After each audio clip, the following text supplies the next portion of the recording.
আসসালামু আলাইকুম সুপ্রিয় শিক্ষার্থীবৃন্দ, আশা করি তোমরা সবাই ভালো আছো এবং নিয়মিত পড়াশোনার মধ্যে আছো। আজকে আমি বাজার অধ্যায়ের অষ্টম লেকচারটি তোমাদের সামনে উপস্থিত হয়েছি। আমি এতদিন তোমাদেরকে বাজার অধ্যায়ের পূর্ণ প্রতিযোগিতামূলক অংশের আলোচনা উপস্থাপন করেছি। আজকে এই বাজার অধ্যায়ের একচেটিয়া যে অংশটুকু তার আলোচনা আজকে শুরু করলাম। আমি আশা করি তোমরা শুরু থেকে শেষ পর্যন্ত আলোচনাটি দেখবে। আজকের আলোচনাটি এই একচেটিয়া বাজারের অত্যন্ত গুরুত্বপূর্ণ একটি আলোচনা। আমি বিশ্বাস করি যারা বিগত দিনে পূর্ণ প্রতিযোগিতামূলক বাজারের প্রশ্নগুলো দেখেছো, তোমাদের জন্য আজকের আলোচনাটি শুধুমাত্র চিত্রগত দিকগুলা ভিন্ন হবে, আর না হয় আলোচনাগুলো প্রায় একই রকম। এজন্য যারা একটু ভালোভাবে যে কোনো একটা আলোচনা ভালোভাবে দেখে থাকো, তোমাদের জন্য সুবিধা হবে। যাই হোক, আমি বলেছিলাম বাজার বাজার অধ্যায়ের আলোচনা এখানে একচেটিয়া অংশর, ঠিক আছে। এই পাঠ শেষে শিক্ষার্থীরা একচেটিয়া বাজারে ফার্মের স্বল্পকালীন ভারসাম্য ব্যাখ্যা করতে পারবে। যাই হোক, আমরা একেবারেই প্রশ্নটার সরাসরি চলে যাচ্ছি। লক্ষ্য করো, একচেটিয়া বাজারে ফার্মের স্বল্পকালীন ভারসাম্য। তার আগে আমি একটু কথা বলে আসি, একচেটিয়া বাজার কাকে বলে। যদিও আমি এটি শুরুর দিকে, যে বাজার আলোচনার শুরুর দিকে তখন করেছিলাম, তারপরেও এখানে আলোচনার সুবিধার্থে একটু করে নিচ্ছি। যে বাজারে একজন বিক্রেতা এবং অসংখ্য ক্রেতা থাকে, আর বাজারে উৎপাদিত দ্রব্যের নিকট পরিবর্তক দ্রব্য না থাকে, এই বাজারটাকে বলা হয় একচেটিয়া বাজার। যেহেতু এই বাজারে বিক্রেতার সংখ্যা একজন এবং ক্রেতার সংখ্যা কিন্তু অসংখ্য, তাহলে এক্ষেত্রে আমরা সাধারণতই বুঝে থাকি এ বাজারে বিক্রেতার পক্ষে দাম নির্ধারণ করে অধিক মুনাফা অর্জনের সুযোগ রয়েছে। যাই হোক, আমরা আলোচনাটা দেখি আসলে কি কি অবস্থা এখানে আছে। স্বল্পকালে উৎপাদনকারী উৎপাদন বাড়াতে বা কমাতে চাইলেও তার পক্ষে স্থির উপাদান যেমন যন্ত্রপাতি, দালান কোঠা ইত্যাদির পরিবর্তন করা কি হয় না, সম্ভব হয় না। স্বল্পকালে উৎপাদনকারী উৎপাদন না করলেও তাকে স্থির খরচ বহন করতে হয়। এ সময় কেবলমাত্র পরিবর্তনশীল উপাদান যেমন শ্রম, কাঁচামাল ইত্যাদির পরিমাণ হ্রাস বৃদ্ধি করে উৎপাদনের পরিমাণ বাড়াতে বা কমাতে পারে। আবার বলছি যে স্বল্পকাল হচ্ছে এমন একটা সময় যে সময়ের মধ্যে উৎপাদনকারী উৎপাদন বাড়াতে বা কমাতে চাইলেও তার পক্ষে স্থির উপাদান পরিবর্তন করা সম্ভব হয় না, ঠিক আছে। আর স্বল্পকালে উৎপাদনকারী উৎপাদন না করলেও তাকে কি করতে হয়, স্থির খরচটা বহন করতে হয়। আর এ সময় কেবলমাত্র পরিবর্তনশীল উপাদান যেমন শ্রম, কাঁচামাল ইত্যাদির পরিমাণ হ্রাস বৃদ্ধি করে উৎপাদনের পরিমাণ বাড়াতে বা কমাতে পারে। এখন আমরা আছি স্বল্পকালে একচেটিয়া বাজারে ফার্ম তিন অবস্থায় ভারসাম্য লাভ করতে পারে। আমি একটু আগে বলছিলাম যে আসলে একচেটিয়া বাজারে উৎপাদনকারী যেহেতু একজন মাত্র বিক্রেতা, তার পক্ষে দাম পরিবর্তন করে বা দামের উপর প্রভাব খাটিয়ে সে অস্বাভাবিক মুনাফা অর্জন করতে পারে। কিন্তু না, স্বল্পকালে আসলে একচেটিয়া কারবারি যেমন অস্বাভাবিক মুনাফা অর্জন করতে পারে, তেমনি স্বাভাবিক মুনাফা অর্জন করতে পারে, আবার লোকসান বা ক্ষতিরও সম্মুখীন হতে পারে। আমরা তিনটি অবস্থা এখানে দেখব। লক্ষ্য করো যে স্বল্পকালে যে তিন অবস্থায় আমরা বলছি ফার্ম ভারসাম্য লাভ করতে পারে। কি কি? অস্বাভাবিক মুনাফা অবস্থায়, অর্থাৎ যখন পি গ্রেটার দেন এসি হবে, প্রতি একক উৎপাদন খরচের চেয়ে যদি দামটা বেশি হয়, তখনই উৎপাদনকারী অস্বাভাবিক মুনাফা অর্জন করবে। অর্থাৎ এই অবস্থাটি হলো অস্বাভাবিক মুনাফা অবস্থার। আমরা দেখতে বুঝবো যে এই অবস্থায় অস্বাভাবিক মুনাফা অর্জন করে। দুই, স্বাভাবিক মুনাফা অবস্থা, যখন প্রতি এককের উৎপাদন খরচ এবং দাম পরস্পর কি হয়, সমান হয়, এই অবস্থায় কি মুনাফা অর্জন করবে, স্বাভাবিক মুনাফা অর্জন করবে। আর লোকসান বা ক্ষতি অবস্থায় এক্ষেত্রে যে দামের চেয়ে গড় ব্যয়টা কি হবে, বেশি হবে, আবার দামটা গড় পরিবর্তনশীল ব্যয়ের চেয়ে বেশি হবে। এক্ষেত্রে কথাটা যদি ভেঙে বলি, উৎপাদনকারীর যে পরিবর্তনশীল খরচটা তুলে আনতে পারবে, সম্পূর্ণটা তুলে এনে স্থির খরচেরও কিছু অংশ তুলে আনতে পারলেই সে লোকসান বা ক্ষতি অবস্থায় কী করবে, উৎপাদন পরিচালনা করবে। যাই হোক, আমরা একটু ব্যাখ্যাটা এগিয়ে নিচ্ছি। এখন আসি ভারসাম্যের শর্ত। ভারসাম্যের শর্ত হচ্ছে দুটি, একটাকে বলা হয় প্রয়োজনীয় শর্ত, আরেকটাকে বলা হয় পর্যাপ্ত শর্ত। এই শর্তগুলো কিন্তু আমরা পূর্ণ প্রতিযোগিতামূলক বাজারেও দেখেছি, ওই শর্তগুলোই। তাহলে প্রয়োজনীয় শর্তটা কি? প্রান্তিক আয় সমান প্রান্তিক ব্যয় হবে, ঠিক আছে? অর্থাৎ ভারসাম্য বিন্দুতে প্রান্তিক আয় এবং প্রান্তিক ব্যয় কি হবে, সমান হবে। আমরা যদি সংক্ষিপ্তভাবে লিখি, অর্থাৎ এমআর সমান কি হবে, এমসি হবে। পর্যাপ্ত শর্ত, প্রান্তিক ব্যয় রেখা প্রান্তিক আয় রেখাকে নিচের দিক থেকে সেট করে উপরের দিকে উঠবে, ঠিক আছে? এটা বললাম পর্যাপ্ত শর্ত। এটাকেও যদি আমরা সংক্ষেপে লিখি যে এমসি রেখার ঢাল গ্রেটার দেন এমআর রেখার ঢাল হবে। এমসি রেখার ঢাল গ্রেটার দেন এমআর রেখার ঢাল হবে। ভারসাম্যের দুটি শর্ত আমরা বলে ফেললাম। এখন আসি, আমরা বলছিলাম ভারসাম্য কয় অবস্থা লাভ করে? 3 অবস্থায়। প্রথমে বলছি অস্বাভাবিক মুনাফা অবস্থায়। দেখি আমরা অস্বাভাবিক মুনাফা অবস্থার ব্যাখ্যায় যাচ্ছি। বলছি স্বল্পকালে একচেটিয়া বাজারে উৎপাদনকারীর ব্যয় অবস্থা যদি তার নিজের অনুকূলে থাকে, অর্থাৎ উৎপাদনকারী যদি ফি গ্রেটার দেন এসি অবস্থার সম্মুখীন হয়, তাহলে সে কি মুনাফা অর্জন করবে? অস্বাভাবিক মুনাফা অর্জন করবে। আবার বলছি কথাটা, স্বল্পকালে একচেটিয়া বাজারে উৎপাদনকারী ফি গ্রেটার দেন এসি অবস্থায় অস্বাভাবিক মুনাফা অর্জন করে। এটাই যদি আমরা এখন চিত্রের মাধ্যমে দেখাই, লক্ষ্য করো। চিত্রে ও এক্স অক্ষে হচ্ছে উৎপাদনের পরিমাণ ও ওয়াই অক্ষে আয়, ব্যয় এবং দাম নির্দেশিত। এআর হচ্ছে গড় আয় রেখা, এমআর হচ্ছে প্রান্তিক আয় রেখা। একচেটিয়া বাজারে গড় আয় এবং প্রান্তিক আয় রেখা কি হয়? বাম দিক থেকে ডান দিকে নিম্নগামী হয়, তবে গড় আয় রেখার নিচে প্রান্তিক আয় রেখাটি কি করে অবস্থান করে। তারপর দেখো এমসি রেখা, এটা হচ্ছে এসি রেখা, গড় ব্যয় রেখা, আর এটি হলো এমসি রেখা, প্রান্তিক ব্যয় রেখা। এখন আমরা ভারসাম্যের কথা, শর্তের কথায় আসি। আমরা বলছিলাম যে বিন্দুতে এমআর এবং এমসি পরস্পর কি হয়? সমান হয়। দেখো, যেখানে দুটি রেখা পরস্পরকে সেট করে, এখানে দুটার মান কি হবে? সমান হবে। তাহলে আমরা ভারসাম্যের প্রয়োজনীয় শর্তটা দেখলাম এই বিন্দুতে। পাশাপাশি দেখো, এই এমসি রেখাটি এমআর রেখাকে নিচের দিক থেকে উপরের দিকে সেট করছে। এই কারণে এই বিন্দুতে কি হবে? ভারসাম্য অর্জিত হবে। তাহলে আমরা যদি এই ভারসাম্য বিন্দু থেকে একটি রেখার নিচের দিকে টানি, তাহলে ভারসাম্য উৎপাদনের পরিমাণ পাব। আর এই ভারসাম্য বিন্দু থেকে যদি রেখাটাকে উপর দিকে টেনে নিই, তাহলে এর রেখা পর্যন্ত, তাহলে এতটুকু হবে আমার ভারসাম্য দামের পরিমাণ। এই বিন্দু থেকে আবার আমরা এখানে দেখাতে পারি, ইচ্ছে করলে যে লম্বকে দেখাতে পারি, এটা হচ্ছে ভারসাম্য দামের পরিমাণ। আমরা দেখালাম, দেখো যে এই বিন্দুতে ভারসাম্য অবস্থায় উৎপাদনের পরিমাণ দাঁড়ায় OQ1 এবং ভারসাম্য দাম হয় কত? OP1, ঠিক আছে? এটা আমরা এই দুটি রেখাকে আমরা দেখালাম কোন বিন্দুতে? এফ বিন্দুতে। এখন লক্ষ্য করো, এই কথাটাকে আমরা যদি এখানে দেখাই চিত্রে, OQ1 উৎপাদন স্তরে দেখো মোট আয় কত? মোট আয় বের করি কিভাবে? দাম দিয়ে পরিমাণকে গুণন করে। তাহলে উৎপাদনের পরিমাণ কত? OQ1, আর দাম কত? OP1। OQ1 গুণন OP1 সমান সমান ক্ষেত্রফল কত? OQ1 FP1। OQ1 FP1 এটা হচ্ছে মোট আয়ের পরিমাণ। এবং মোট ব্যয়ের পরিমাণ কতটুকু? লক্ষ্য করো, টিসি। এই ব্যয়ের পরিমাণ বের করব কিভাবে? এই যে এসি রেখাটি ভারসাম্য বিন্দু থেকে দিয়ে যে রেখাটি গেছে, দেখো দাম বের করছে, যে এই রেখাটাকে সেট করছে কোন বিন্দুতে? জি বিন্দুতে। তাহলে এই যে GQ1 হচ্ছে প্রতি এককের উৎপাদন ব্যয়, GQ1, অর্থাৎ এটা কার মান? এসির মান।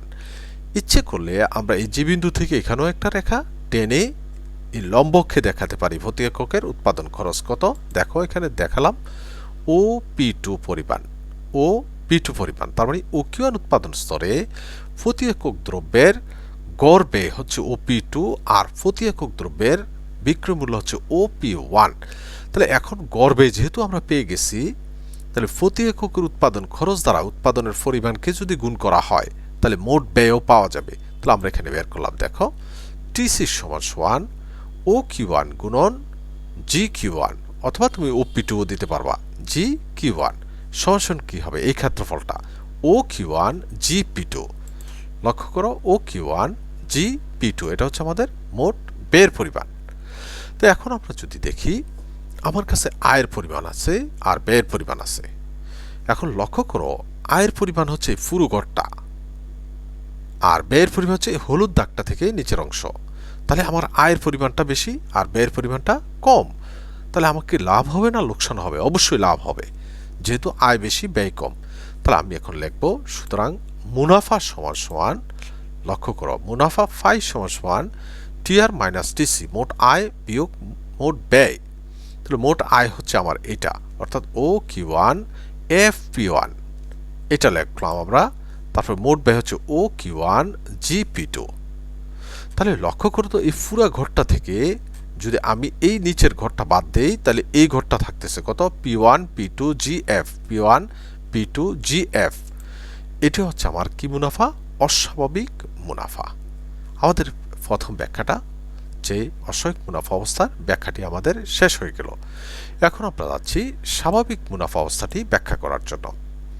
স্বল্পকালে একচেটিয়া বাজারে পি সমান সমান এসি অবস্থায় স্বাভাবিক মুনাফা কি হয়?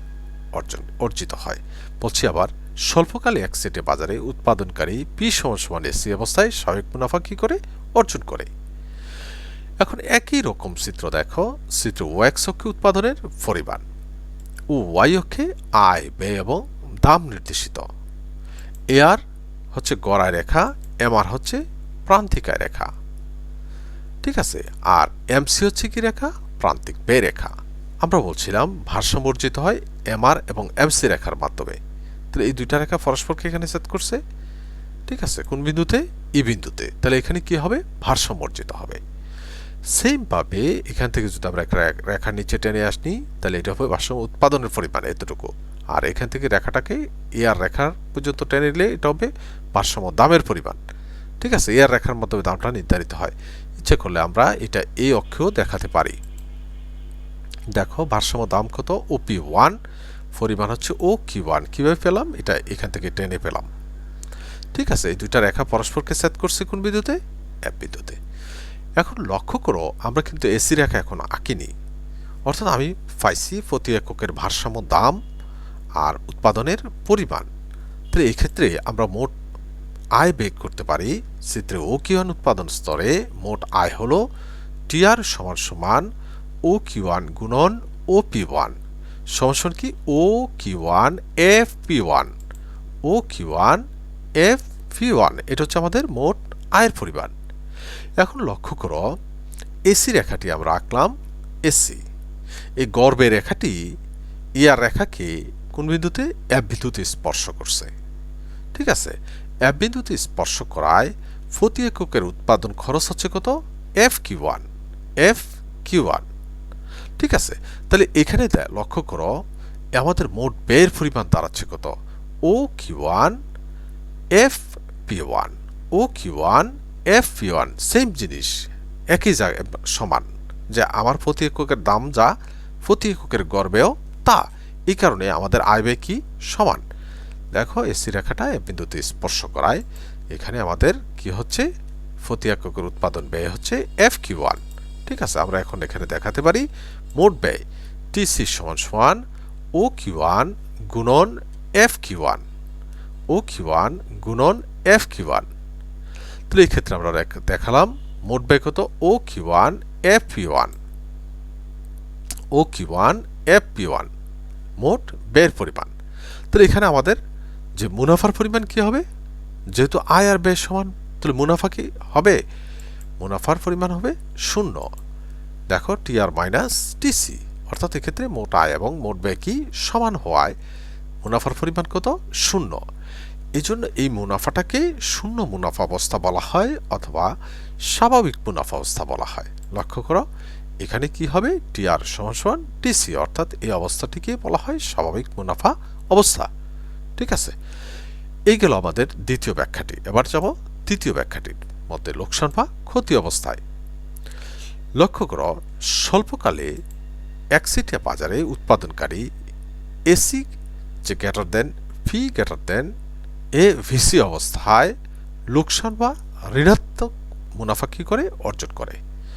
অর্থাৎ স্বল্পকালে উৎপাদনকারী যদি পরিবর্তনীয় খরচের সম্পূর্ণ অংশ এবং স্থির খরচের কিছু অংশ তুলে আনতে পারে তাহলে লোকসান বা ক্ষতি অবস্থায় কি করে উৎপাদন পরিচালনা করে। মূলত কথাটা হচ্ছে এটা। যাই হোক, চিত্রে ও এক্স অক্ষ হচ্ছে উৎপাদনের পরিমাণ ও ওয়াই অক্ষ হল আয়, ব্যয় এবং দাম নির্দেশিত। এআর হচ্ছে গড় আয় রেখা, এমআর হচ্ছে প্রান্তিক আয় রেখা। ঠিক আছে, এখন লক্ষ্য করো যে এমসি হচ্ছে কি রেখা? প্রান্তিক ব্যয় রেখা। এমআর রেখাকে কোন বিন্দুতে? ই বিন্দুতে সেট করা। এখানে কি হয়? ভারসাম্য অর্জিত হয়। ভারসাম্য দাম হয় সেম আগের কথাই। ভারসাম্য দাম কত দেখো, ও পি ওয়ান। এখান থেকে দুইটা রেখা টেনে নিলাম। ও পি ওয়ান পরিমাণ কত? ও কি ওয়ান। আগের কথাই সবটা।